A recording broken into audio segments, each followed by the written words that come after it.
시선집중 특별판 천기 누설. 네, 천기 누설 시간입니다. 네. 방송 오늘- 시작 전에 또 말씀하신 걸 그대로 하시죠. 그러니까 왜 목소리 이렇게 낮게 깔아 이렇게 낮게. 바로 지난 청기누설 시간에 자신 있게 그 검찰총장 후보자가 이 사람들이 될 것이다. 딱 한 명 맞았더만 딱 한 명. 근데 그 사람 됐잖아요, 결국은. 아 예. 아 그런 식으로 갑니까? 그 사람 됐잖아요. 오 예.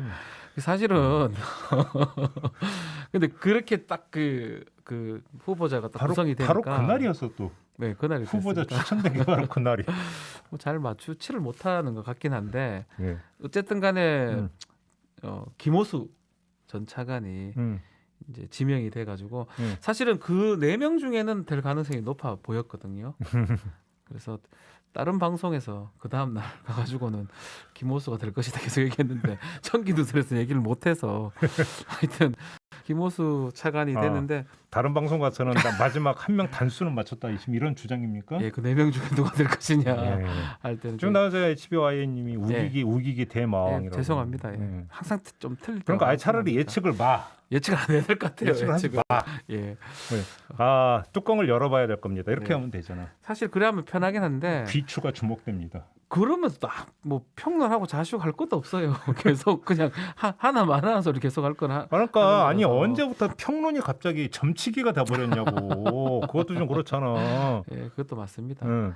뭐 어쨌든 김호수 차관이 된 거는 저는 뭐 2가지 정도 이 사실 이성윤 지검장을 한다 했을 때는 부담이 좀 될 수 있어요. 정부나 청와대 입장에서는 또 여론에 또 공격도 있을 수도 있고 그 측면에서 결국 김호수라는 사람은 2가지 정도를 다 갖고 있는 것 같거든요. 박상기, 조국 추미애 장관하고 차관하면서 손발을 맞췄습니다. 그래서 아마 검찰 개혁 방향에 대해서 충분히 알고 있고 또 그걸 수행을 할 수 있고 또 갈등 요소가 적다라는 거 그 2가지가 합쳐져 가지고 이 사람이 지금 지명이 된 게 아닌가 생각이 듭니다. 지금 박루스님이 딱 정리해 주셨네. 인류 평론가라 아침에 약하다고. 내가 그 짤짤이 짤짤이셔요. 내가 짤짤이에서 본 게 있어. 아침은 약하다. 저녁 때 한 오후 4시인가? 예, 이건 뭐 좀 부끄러운 얘기지만 저뿐만 아니라 우리 방송 많이 하는 이제 시사평론가들, 뭐 변호사들 보면 이 새벽 방송들이 상당히 약합니다. 왜냐면 모르거든요, 잘. 그러니까 이게 좀 이렇게 이 내공이 쌓여간다고 할까요? 여기서 듣고 저기서 듣고 이렇게 계속 들으면서 실력이 이렇게 나중에 언제 터지냐면 3, 4시 정도 되면 눈 감고 모든 걸 다 알고 있습니다. 그래서 그때쯤 되면 가장 들을 만한 뉴스, 가장 들을 만한 평론이 나오지 않나. 네. 그 말을 했던 기억이 나는데 가장 약한 데가 여기에요. 뉴스 세계 시간에서 제일 아침에 하니까 참 자랑이다. 아이고. 그럼 아침 방송 진행하는 저는 뭐가 됩니까? 아유 우리 머털 도사님은 뭐 항상 잘하시니까요. 아이고 참. 그렇습니다. 아무튼 자 오늘 그 친문 얘기를 좀 한다면서요. 강성 친문. 아니 지도부 개편 과정에서 네. 뭐 그 당내에서 논란거리가 됐던 이른바 문자 폭탄 이야기 나왔고 네. 그 다음에 선거 결과 나오니까 강성 친문 이야기 나오고 네. 계속 그런 얘기잖아요. 강성 친문. 뭐 강성 친노, 강성 친박 이런 얘기들 항상 있는 것 같아요. 그러니까 오늘 한번 예. 그 이야기를 한번 좀 예, 좋습니다. 종합 정리 좀 해보죠. 저도 궁금해요. 그게 과연 있는지 음. 또 문자 폭탄 뭐 얘기가 지금 너무나 많거든요. 그러니까 당내에서요. 한번 좀 총리 정리 좀 예. 해봅시다. 민주당 안에서 문자 폭탄에 대한 비판이 먼저 나온 거잖아요. 언론이 이걸 증폭시켰고 그러면서 논란이 극대화된 건데 맞습니다. 그 다음에는 이제 뭐 당 지도부 그러니까 경선 결과 나오니까 강성 친문의 입김이 또 뭐 이렇다 뭐 그러니까 분석해서 나오더라고요. 네. 근데 아무튼 애당초 당 안에서 그러니까 나왔던 문제 의식은 2가지잖아요. 네. 일단 선을 넘는 표현의 부적절성. 맞습니다.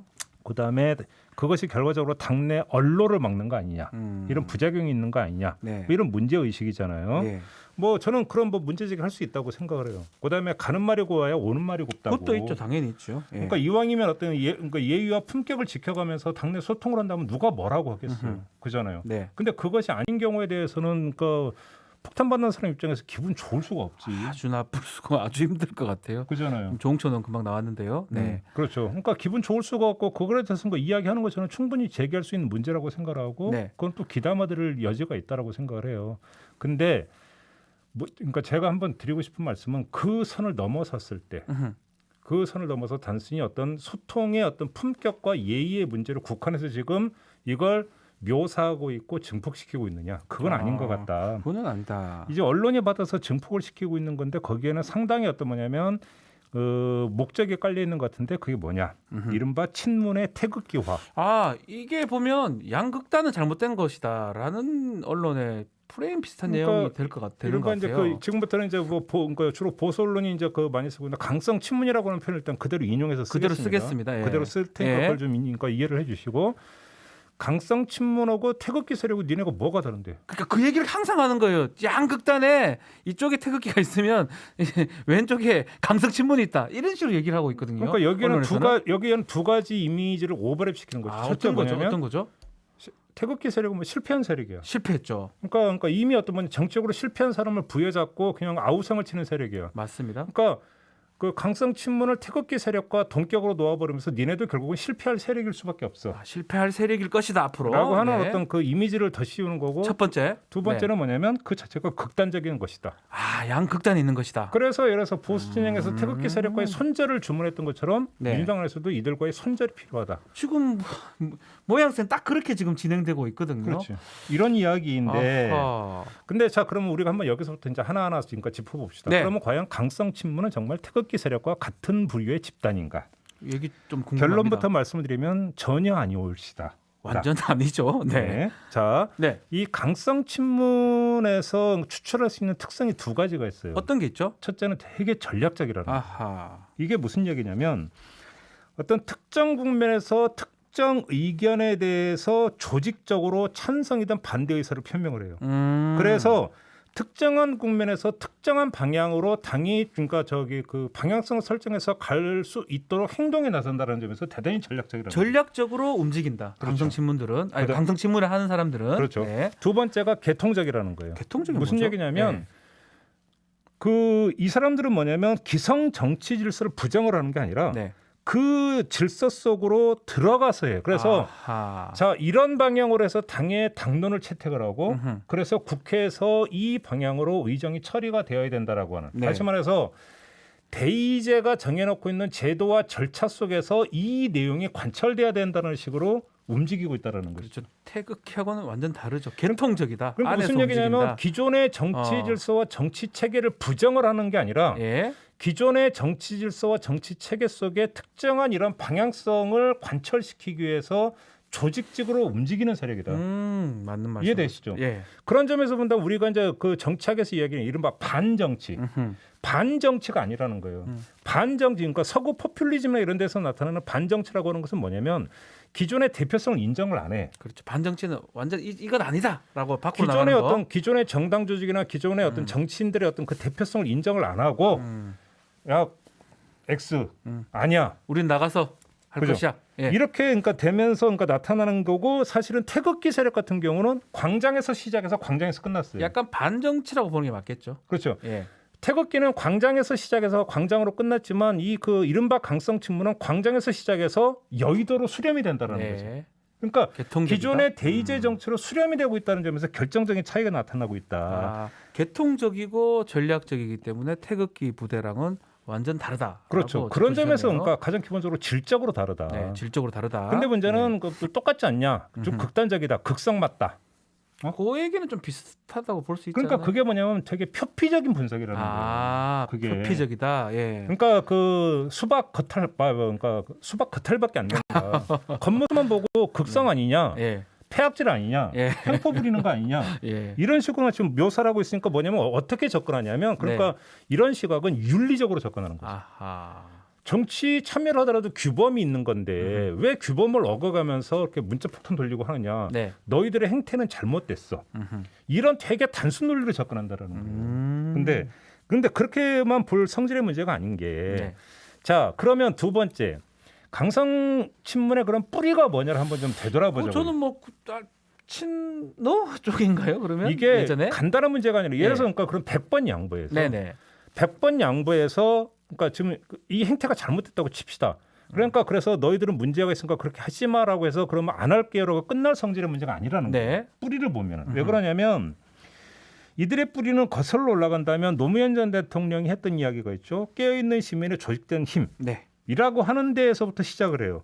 그런데 이것이 뭐냐면 촛불을 거쳐서 대선 승리, 총선 승리로 이어지는 일련의 승리의 과정을 거치면서 구축된 조직력이야. 그렇죠, 맞습니다. 이거를 이제 정치학에서 하는 얘기가 뭐냐면 정치 효능감이라고 하는 표현을 써요.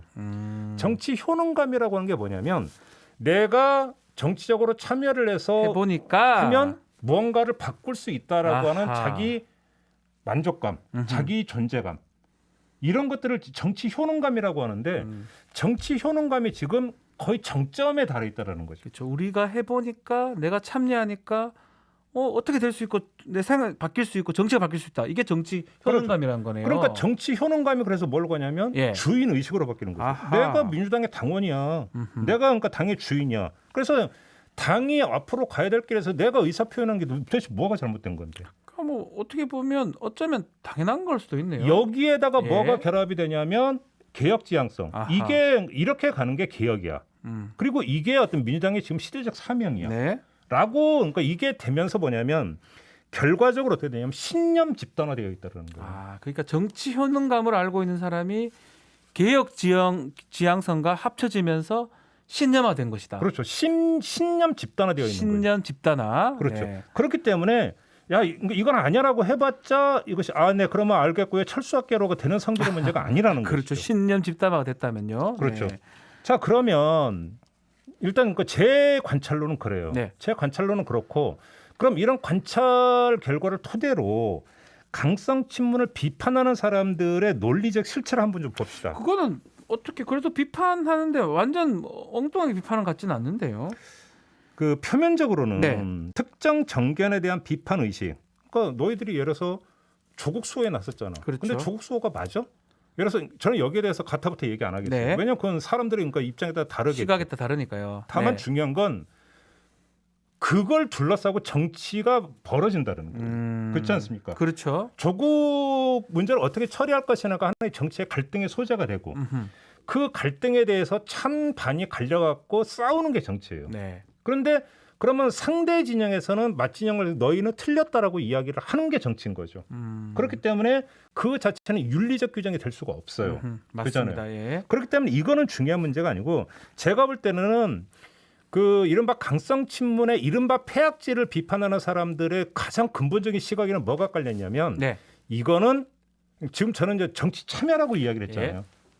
중우 정치다. 중우 정치다. 나쁘게 표현하는 거죠. 중우 정치다. 그러니까 그릇된 사람들이 모여가지고 헛소리하고 있는 거다. 플라톤이 이야기했던 중우 정치. 중우 정치라는 거 네. 왜 우중, 네. 어리석은 대중들이 네. 그러니까 숫자만 믿고 횡포를 부려서 정치를 엉망으로 만들어 들어가는 것.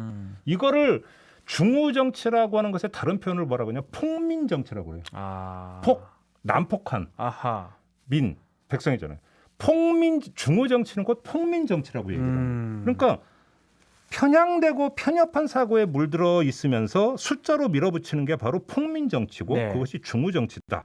이런 시각이 깔려 있는 거죠. 그래서 우중, 어리석은 대중은 곧 폭민이 될 수밖에 없다라는 네. 단정을 깔고 기본적으로 지금 어리석은 대중들이 지금 하는 얘기이기 때문에 이거 폭민일 수밖에 없다라고 보는 이게 거네요. 그러니까 그 고대의 플라톤이 규정을 한 거고 현대에 와서 나타나는 게 이게 네. 뭐냐면 포퓰리즘. 포퓰리즘을 이걸로 표현할 수 있겠네요. 포퓰리즘 정치가 바로 너 이거더라고요.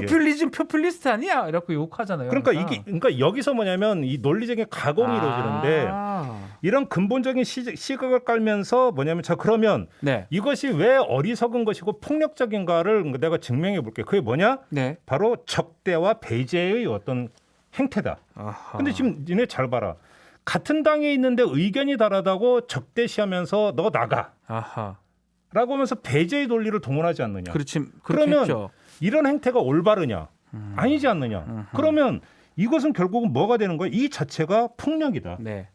폭민 정치 아니냐. 폭민이다. 이게 포퓰리즘이다. 근데 폭민이다. 만약에 이 경향이 계속 그러니까 반복이 되면서 극단으로 치더라면 뭐가 되느냐? 전체주의로 가는 것이다 이게. 이 논리거든요. 논리 네. 구조가. 지금 강성 친문을 비판하는 거를 하나하나 쪼개서 좀 얘기를 들어보니까 결국은 전체주의, 폭민이 정체주의로 가기 때문에 강성 친문은 있으면 안 된다. 또 자제해야 된다. 비판해야 된다. 이렇게 간다라는 거네요. 그러니까 지금 이제 가장 기본적인 시각에는 너희들이 뭘 알아? 네. 첫 번째 모르잖아. 너희들 잘못된 거다. 모르는데 그러니까 숫자 앞세갖고 예. 지금 횡포 부리고 있잖아. 그럼 폭력적으로 횡포 부리고 있는 거고 네. 그것이 정치를 망가뜨리고 있잖아. 이렇게 가고 있는 건데 그래서 너희들하고 의견이 다른 정치인들이 길을 못 펴게 하고 그렇죠. 그러니까 정당 안에서의 다양성을 오히려 니네들이 갉아먹고 있고 오히려 너희들이 과잉대표고 있는 거잖아. 예. 그게 당을 망치는 길이잖아. 이렇게 가는 거잖아요. 지금 그게 이 비판하고 있는 모습이긴 한데요. 그렇죠. 이거 근데 이 말이 또 완전 틀린 것 같지도 않고 어떻게 근데 또 봐야 됩니까? 저는 있잖아요. 예. 여기서 이런 말씀을 드리고 싶은 게요. 폭민 정치라고 하는 거, 중우 정치라고 하는 게 나타나죠. 네. 그런 거예요. 결국 어디서 나타납니까? 아니 히틀러를 그러니까 누가 만들었는데? 그렇죠. 히틀러를 국민들이 뽑아준 아니 역사에서 뭐가 있었냐면 고대 아테네에서도 페리클레스 그러니까 아테네의 민주주의를 전성기를 열었다는 페리클레스 시대가 있었지만 그렇죠. 그 뒤에는 우리가 흔히 데마고그라고 불리는 네. 그러니까 선동과 어떤 증가 그 민주주의가 나타나는 선동과 정치가 나타나는 선동에 의한 정치. 그렇죠. 예. 그러니까 뭐냐면 자 그러면 페리클레스에 열광하고 페리클레스를 지지했던 아테네 시민과 네. 데마고그에 휘둘렸던 아테네 시민은 다른 사람들이냐라는 거예요. 같은 사람들이죠. 바뀌었을 뿐이죠, 그냥. 자 예. 그러면 저는 여기서 그래서 한번 대묻고 싶은 게 있잖아요. 역사적으로 폭민 정치, 중우 정치 나타난 적이 있어요. 분명히 있어요. 자 그런데 많죠, 예. 그것이 민의 문제 때문에 발생한 것이냐? 저는 그렇게 안 보는 거고요. 중우 정치, 폭민 정치의 본질은 민의 폭력성이 아니라 백성들의 폭력이 아니라 리더십 부재 상황의 문제의 본질이다. 아, 이렇게 중우 정치나 폭민 정치로 우리가 표현할 수 있다라는 거는 곧 그 사람들이 잘못된 게 아니고 어쩌면 리더십이 없었기 때문에 그렇게 흐트러지고 그렇게 보였을 뿐이다. 그렇죠. 이렇게 해석하는 아니 거네요. 이건 아주 단순한 원리예요. 자, 민의 정치 참여는 주로 정치인, 나아가 정치 리더로 투영이 되죠. 네. 그래서 보통 지지라고 하는 행위로 나타나요. 네. 그잖아요. 그 지지라는 행위에 똑같은 동전의 양면이 바로 반대라는 행위인 거예요. 네. 그잖아요. 예. 자, 그래서 정치인 더 나가서 정치 리더로 투영이 되는 건데 이 제대로 된 리더가 이것을 받아 안느냐 아니냐에 따라서 어떻게 되냐면 이 민의 정치 참여의 에너지가 네. 생산적 에너지로 귀착이 될 수 있지만 네. 파멸적 에너지로도 갈 수가 있는 거예요. 맞습니다. 생산적으로 될 수도 있지만 이게 누구를 죽일 수 있는 파멸적으로 갈 수도 있다라는 거네요. 그렇잖아요. 이야. 이렇기 때문에 결국은 어떤 이 민의 어떤 정치 참여의 폭발성이 중요한 게 아니라 그것의 수용성이 중요한 거예요. 받아들이는 수용성이 가장 수용성이 중요하다. 과잉 대표되고 있다라는 지적이 정말로 그렇게 절절한 지적이라면 왜 과잉 대표되고 있는가라고 하는 수용 구조가 어떤 거 진단이 돼야 되는 문제인 거죠. 그렇죠. 그잖아요. 와. 과잉 대표되고 있다라는 이야기는 간단히 얘기하면 과잉 수용되고 있다라는 얘기거든요. 네. 그잖아요. 과잉 수용되는 얘기하고 똑같은 얘기겠죠. 그러니까 이걸 놓고 본다면 결국은 국민이 민주주의 작동의 가장 기본은 국민들의 정치 참여라고 다들 얘기하잖아요. 네. 참여하잖아. 네. 근데 참여하는데 모든 사람들이 학자일 수도 없고 모든 사람들이 달변가일 수도 있고 또 모든 사람들이 전문가일 수도 없잖아요. 그렇죠. 그잖아요. 다 다르니까요. 어떤 네. 경우는 단편적인 어떤 생각을 가지고 어떤 경우는 더 찬성과 반대라거나 아주 단순한 어떤 그 의견만 가지고 정치에 참여를 하는 거예요. 네. 그거는 옳고 그르다 그러니까 레벨이다 이런 얘기를 할 게 아닌 거죠. 그런 부분이 아니라는 거죠. 그런 게 아니라는 거죠. 당연한 거라는 거죠. 그 자체는 뭐냐면 민주주의를 작동을 시키는 가장 기본 에너지인 거죠. 그렇죠. 그러면 이 에너지를 이 폭발력 있잖아요. 네. 폭발력이라고 하는 것 어떤 식으로 그러면 이게 이제 그 흡수를 해가지고 바퀴를 굴릴 것이냐, 받아서 할 수 있는 리더십. 바퀴를 굴릴 것이냐라고 하는 게 정치의 역할인 거예요. 그렇죠. 근데 왜 이렇게 폭발력이 세냐라고 이야기하는 것은 번지수를 잘못 잡는지. 아니 그렇죠. 폭발력 세면 고맙다고 해야지. 에너지를 너 왜 에너지를 그러면 어떡하라는 거예요 도대체? 가만히 있으라고요? 아니 그러면 정치의 문법에 맞게 네. 정치의 문법에 맞게 가려서고 그 다음에 절차 밟고 그럼 다 정치인대라는 얘기예요 도대체 그렇죠. 뭐예요? 정치인들이 그런 역할을 해야 되겠죠 사실은. 그런 거잖아요. 그러니까 엄밀하게 놓고 보면은요. 네. 지금까지 제가 말씀을 드렸지만 이른바 강성 친문의 어떤 그 정치 참여의 문제라고 하는 것은 네. 민주당의 문제가 아니라 이건 가장 기본적으로 민주주의의 논란 그 자체예요. 민주주의는 항상 이런 논란에 빠질 수밖에 없다라는 우리가 거죠. 이제 저번에 이제 이런 얘기도 잠깐 방송에서 한 적이 있는데 민주주의와 포퓰리즘이라고 하는 것은 네. 한 신체에서 나온 두 개의 그러니까 머리라고 얘기를 그렇게 하잖아요. 얘기하셨어요. 예. 그죠? 네, 김만고 네. 박사가 그런 얘기를 예, 했었거든요. 예, 맞습니다. 그거거든요. 뭐냐면 한 끗 차이예요. 네. 한 끗 차이. 그잖아요. 그러니까 뭐냐면 그 밑으로부터 분출되는 정치 참여의 에너지를 어떻게 수용해 들어가면서 제도 정치로 이것들을 수용해 들어가느냐. 음흠. 이거에 따라서 그것이 제대로 된 민주주의 작동의 에너지가 될 수도 있고 네. 그게 포퓰리즘이라고 하는 걸로 가면서 정치를 망치는 길로 갈 수도 있는 거예요. 네. 그러면 그것은 바로 이걸 누가 수용하느냐의 문제는 정치의 영역이지 대중의 영역이 아니라는 거예요. 제가 드리고 싶은 말씀은. 수용하는 거는 정치다. 이거는 이 야. 말씀을 꼭 드리고 싶은 거고요. 예. 마지막으로 한 말씀만 드리면 네. 이런 논란 와중에서 던져진 사례가 하나 있어요. 이거 아주 되게 예민한 소지일 수가 있는 건데 저희 그러니까 그 시선 중에서도 그러니까 JB타임즈에서 전해드린 바가 있었는데 한 30대가 국회 분수대에서 문재인 대통령을 비난하는 전단지를 돌렸다가 전단을 뿌렸다가 네, 모욕죄죠, 이거. 그래서 네. 이제 그 모욕죄로 지금 그러니까 그 검찰이 송치가 됐다라고 하는 게 나왔어요. 이거 좀 뭐 특이한 거예요. 왜냐하면 모욕죄는 이게 친고죄예요. 고소가 없으면 그러니까 이게 안 되는 범죄인데. 그래서 도대체 일단 지금 저도 계속 보고 있는데 네. 친고죄이기 때문에 대통령이나 대통령의 대리인이 고소하지 않으면 이 범죄 자체가 성립이 되지 않는 않거든요. 거죠. 근데 예. 문재인 대통령은 일관되게 뭐 욕하시라라고 예. 이야기를 했단 말이죠. 그러면 그 전과 이건 180도 다른 건데 어떻게 된 거냐? 뭐가 이상합니다. 예. 사건의 전말을 모르기 때문에 저는 이게 어떻다라는 가치 판단을 하는 게 아니라요. 네. 이런 거죠. 자, 우리가 통상적으로는 어떻게 알고 있냐면 국가기관은 명예훼손이나 모욕죄의 대상이 아니에요. 예, 통상 우리 법리가 그렇습니다.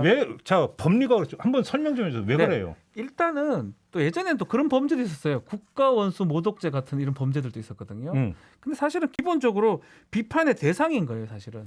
그러니까 그게 명예훼손 할 수도 없고 모욕을 할 수 없다라고 일단 보는 겁니다. 바로 그거죠. 그러니까 비판의 대상이 될 수 없든 그러니까 돼도 비판의 된다는 대상이 된다는 얘기는 뭐냐면 당연하게 주권자인 국민의 권한을 위임받아서 그렇죠. 행사하는 권한이기 때문에 어떤 위임된 어떤 그 권한의 행사 과정에 대해서 국민이 참여해서 네. 이렇다 저렇다 이야기하는 것은 당연한 권리다라는 전제. 그렇죠. 그리고 거기서 약간 정도가 벗어나서 과한 표현이 나온다 하더라도 그것은 수용되어야 된다는 전제가 깔려 있는 거죠. 기본적으로 국가기관은 그것에 대해서 받아들여야 된다라는 제 해석이 지금 틀린 맞습니다. 해석이 아니에요. 그러면 있죠. 예. 그러면 민주당 안에 내부 논쟁을 한번 그러면 끌어들여서 한번 대입을 해봅시다. 네, 국회의원은 걸어다니는 헌법기관입니다. 맞습니다. 국가기관입니까 아닙니까? 국가기관이죠. 그러면 네. 국가기관으로서의 국회의원들은 지금 그러니까 통상 무형해훼손과 모욕죄의 대상이 안 된다라고 하는 이야기를 대입을 하면 네. 지금 제가 강성 친문에 대해서 쭉 이야기했던 것은 다 정리가 되는 이야기 아닙니까? 결국은 받아들일 건 받아들여야 되는. 그러니까 여기서 그렇겠죠. 문제는 뭐냐면 네. 물론 케바케라고 정도가 심한 부분이 있다면 그거는 뭐 거창한 논리니 뭐 정치 이론이 이런 걸 떠나서 그래도 인간으로서 할 도리라는 게 있고 너무 정도라는 게 있는데 심각하다면 그게 뭐 아예 범죄가 되지 않는다는 거 아니에요. 그렇죠. 어느 정도까지는 표현의 자유 같은 게 인정이 되고 비판을 받아야 되는 위치이기 때문에 이걸 처벌하지 않겠다는 거지. 그게 정도가 넘어선다면 그 부분은 그런데 할 수가 왜 있겠죠. 그거에 대해서 막 강성 니네 그 극성 맞아서 정말 문제라는 얘기가 왜 나오느냐? 아하. 그러면 그게 한 개인의 표현의 영역을 넘어서 조직적으로 나타나서 문제냐? 아니 국민이 정치를 참여하는 데서 개별적으로 참여하는 것보다는 같이 어깨동무하고 하는 게 연대해서 참여하는 건 더 좋은 거예요. 훨씬 고마운 일 아닌가요? 민주주의 사실은? 원리에서 예. 그렇지 않습니까? 맞습니다. 이렇게 놓고 본다면 이거는 그렇게 볼 수 있는 문제가 아닌데 제가 조금 전에 문재인 대통령 모욕죄를 이야기를 한 게 뭐냐면 네. 이게 이율배반으로 나올 수도 있다라는 거예요. 그래서 저도 좀 이해가 안 돼요. 그거를 어떻게 왜 그러잖아요. 왔는지. 자 이렇게 놓고 본다면 이거는 모욕죄로 걸면 안 되는 거예요. 저도 사실은 뭐 이건 어떤 내용인지 정확하게 알 수 그다음에 없지만 모욕죄로 거는 게 정당하다고 한다면 민주당의 그러니까 그 의원들이 자신한테 문자 받았을 때 문자 화내고 폭탄을 보면서 정도 이상의 표현한 것에 대해서 명예훼손도 모욕으로 거는 것도 정당화가 되는 거죠. 맞습니다. 저도 그렇게 생각합니다. 그잖아요. 예, 저도 왜 이거를 고소를 했을까? 이거 뭐 내용을 저는 알 수 없지만 이거를 고소한다라는 게 자체가 예전 박근혜 전 뭐 정부 때 하고 비슷한 내용들이 있는 느낌이 들거든요. 네. 그때도 뭐 그런 일들이 있었었고요. 그리고 예전에 권위주의 박정희 뭐 그때 뭐 국가 원수업 난리 났었지 않습니까? 네. 그러니까 지금 이게 좀 말이 맞나 싶을 정도로 좀 이해가 좀 안 됩니다. 얼핏 봐서는 뭐 민주당 안에서 뭐라고 얘기하면 문자 폭탄 논란이나 뭐 강성 친문들의 지분 어쩌고 저쩌고 하는 거와 문재인 대통령 모욕 제어는 별개의 사안 같지만 다른 것 같지만 전혀 아니라는 거예요. 이게 네. 연결되어 있어요. 그러니까 무슨 이야기냐면 이 문제 모욕죄 문제에서 처리가 어떻게 되느냐에 따라서 그것이 하나의 어떤 뭐냐면 규준이 돼가지고 민주당 내부의 논란에 그대로 적용이 될 수도 있다. 네 맞습니다. 그렇지 않습니까? 맞습니다. 표현의 자유예요. 이거는 그게 뭐 심각하고 그걸 떠나서요. 예민한 문제일 수 있다라는 거예요. 저는 음. 그거를 좀 꼭 그 숙지를 해줬으면 좋겠다는 말씀을 꼭 드리고 싶은 게 바로 그 부분이에요. 네. 얘기를 하다 보니 강성친문 문자 폭탄 얘기하다 보니까 문재인 대통령의 모욕죄 고소까지 친고죄 그 논란까지 계속적으로 얘기가 됐습니다. 자 많은 분들이 오늘 글들 주셨어요. 아하. 요거는 뭐 제가 처음에 우리 검찰총장 얘기하면서 이성윤 지검장 지명 안 되니까 김학의 관련 뉴스가 쏙 들어간 느낌이네. 네, 이것도 사실 맞아요. 뛰어난 관찰력인데요. 예, 그것도 네. 사실 예. 9107 한님 실제로 뉴스가 다 들어가 버렸습니다. 만약에 이성윤 지검장이 됐으면 김학의 출국 금지 뉴스 지금도 나오고 있었을 거예요 아마. 맞습니다. 네. 아유 김종배님 좋다는 게 엄청 많네요. 뭘 많아요, 네. 많기는. 진여월님이 네. 행동하는 지지자들이 불편하다면 국회의원을 하지 말아야죠. 네, 이거 저희하고 우리 똑같은 말씀을 주셨는데. 당신 또한님은 국민은 우매하다를 기본으로 한다는 거죠. 예. 그래서 이제 비판하는 의견이 그렇다는 예, 거죠. 이것도 마찬가지죠. 그렇죠. 네. 응? 자, 이런 걸 좀 저는 한번 생각해 봤으면 좋겠어요. 예를 들어서 자 이른바 그 팬심, 네, 그러니까 누구를 지지나 하는 어떤 것들에 대해서 언론은 욕을 안 하죠. 네, 그죠? 네. 그죠? 팬심을 욕하지는 않습니다. 그런데 자 그러면 누구를 지지하는 조직적으로 지지하는 움직임과 네, 누구나 특정 의견을 조직적으로 비판하는 그 행위는 네. 질적으로 다른 행위입니까? 같다고 봐야 되지 않나요? 질적으로는요. 정치적 의사 표현이라고 하는 것은 항상 지지여야 될 이유가 없는 거죠. 그렇죠. 정치적 의사 표현에는 지지도 있겠지만 반대도 있는 네. 것이죠. 비판도 있는 거고요. 그렇잖아요. 네. 네. 그래서 근데 그러니까 반대라고 하는 것은 이렇게 가면 안 된다라고는 막고자 하는 의지가 여기에는 깔려 있는 거잖아요. 그러면 나의 의지를 관철시키기 위해서 규정력을 끌어올리기 위해서 네. 조직적으로 움직이는 것은 어찌 본다면 당연한 어떤 뭐냐면 선택지라고 봐야 되는 거 아니겠습니까? 맞습니다. 그게 왜 문제가 네. 되는 거죠? 그렇죠. 그잖아요. 맞습니다. 논리적으로 놓고 본다면. 맞습니다. 예. 근데 자꾸 이거를 뭐냐면 사람들의 어떤 그 막연한 선입견. 음흠. 야 아무리 그래도 어떻게 저렇게까지 그러니까 저렇게 극성스럽게 저러냐. 저 정도까지 하느냐. 예. 라고 하는 어떤 그 아주 단순한 선입견을 살살살 자극해가면서 이것들을 이쪽으로 딱 올가매 버린다라고. 네. 맞습니다. 자 지금 민주희님 오늘 강의 좋다. 오늘 사실은 저도 이거 강성친문 그냥 피상적으로 알고 있었는데 네. 하나하나 차례차례 분석을 해보니까 참 좋은 내용들이 많았던 것 같아요. 그래서 MP님도 정말 오늘 저는 답 나왔다라는 얘기도 주셨고요. 백살 공주님 백설공주. 나이가 좀 많으시네요. 아, 근데 김종배님한테 반했어요. 닉네임 보면 진짜 재치가 야 백설공주. 야 정말. 아니 그러니까 그러면 노파심에서 그러니까 백설공주가 노파심에서 한 말씀만 드리면 예. 그렇다고 그러니까 정도 이상의 안 되죠. 욕지거리와 그건 안 되죠. 예. 모욕적인 언사를 제가 지금 두둔하고자 하는 절대 말씀이 아니에요. 전혀 아니에요. 네. 그거는 상대에게 미치고자 하는 영향을 오히려 반감을 시키는 거예요. 그렇죠. 그거는 그렇죠. 뭐냐면 품격의 문제라는 거예요. 저는 지금 민주주의의 원리에 입각해서 말씀을 드린 그렇죠. 거고 품격의 문제는 인간으로서 같은 구성원으로서 특히나 같은 당원이잖아요. 당원이죠. 같은 당원이죠. 같은 당원이라면 더더군다나 어떤 존중하는 태도는 가장 기본이어야 되는 거잖아요. 네. 그런 이것까지 제가 지금 두둔하고 변호하려고 드리는 말씀이 그런 아니에요. 형식은 잘못된 것이다. 분명히 말씀을 드리고 예. 민본샤님이 아마 제대로 말씀하신 것 같습니다. 제대로 된 리더십의 부재로 인한 국민 분노가 폭발해 발현된 형태. 이게 이른바 지금 언론에서 말하고 있는 강성친문의 분노다. 뭐 이렇게 말씀을 주시는 것 같습니다. 자, 콩다방님 이게 네. 진정한 언론인의 균형 잡힌 시선이다. 또 사고뭉치고래 님이 이래서 김종배 시선 집중을 듣는다. 한 말씀만 드리면 정치의 수준은 민도에 비례한다고 얘기하잖아요. 네. 한 정당의 정치력은 그 당원들의 어떤 규정력에 비례하게 돼 있는 거예요. 맞습니다. 과잉 대표님 이런 이야기가 나올 이유도 없는 게요. 아하. 예를 들어서 그러면 그러니까 100번 1000번 양보해서 강성 친문들이 휘두르는 게 잘못된 방향이야. 그리고 당이 그렇게 휘둘려. 그럼 그냥 망하는 거예요, 그냥. 그래, 끝나는 거죠. 그냥 그래, 끝나는 민주당은 거예요. 망하는 거예요. 거고 그게 순리인 거예요. 예. 근데 그런 당이에요, 그런 당. 그죠? 도대체 언제부터 민주당 망하는 걸 그렇게 극력 저기 뭐냐면 염려해서 그렇게 이제 경고등을 날려주냐라는 것이 얘기가. 그게 그 당의 수준인 거예요, 그러면. 만약 그게 맞다면요. 그잖아요. 예. 그게 뭐 어렵게 생각을 예, 해요. 맞습니다. 그럼 그런 식으로 해가지고 침몰 해야 되는 거죠. 그다음에 이른바 강성침에 온건 친문이 있어. 내지 네. 온건 비문이 있어. 예, 그래서 서로 치고받고 싸우는 게 정당 내 민주주의인 거예요, 그게. 맞습니다. 당내 민주주의라고 하는 게 뭔데요, 도대체? 아주 기본적인 얘기를 하시는데 이게 바로 참 그거 쉽지가 않은 기본적인 거예요. 얘기라고. 기본적인 얘기를 이렇게 비틀어서 죄송해요. 죄송해요. 아, 기본적인 뭐 얘기는 아니고 아니, 죄송해요. 주저리 떠드냐 이거지. 아니 그건 아니에요. 아니 그거 아니고 뭐라냐? 아니 정말 중요한 얘기인데 응. 사실은 많은 분들이 잘 알지 못하기 때문에 이렇게도 얘기하고 저렇게도 얘기하고 이렇게 설명해 주시는 거잖아요. 우리 예. 모털 도사님이. 그래서 많은 분들이 공감을 하는 것 같습니다. 사실은 민주당에서 그런 일이 난다 해가지고 뭐 민주당이 뭐 없어집니까? 말도 안 되겠죠. 네. 이 정도로 하죠. 네. 아유 네. 오늘 내용 좋았다는 말씀 많고요. 또 한편으로는 또 반대하시는 분들 꽤 있긴 한데 오늘은 기본적인 얘기를 우리 모털 도사님이 청기누설에서 했다라고 보면 될 것 같습니다. 네. 자 오늘 청기누설은 여기서 마치고요. 네. 자 내일은 사법농담이 기다리고 있습니다. 사법농담에서 이제 예. 검찰총장 그 얘기 또 한번 얘기를 집요하게 한번 해볼까? 좀 해야 될 것 같습니다. 저 내일도 좀 기대해 주시고요. 오늘은 여기서 마치도록 하겠습니다. 고맙습니다. 감사합니다.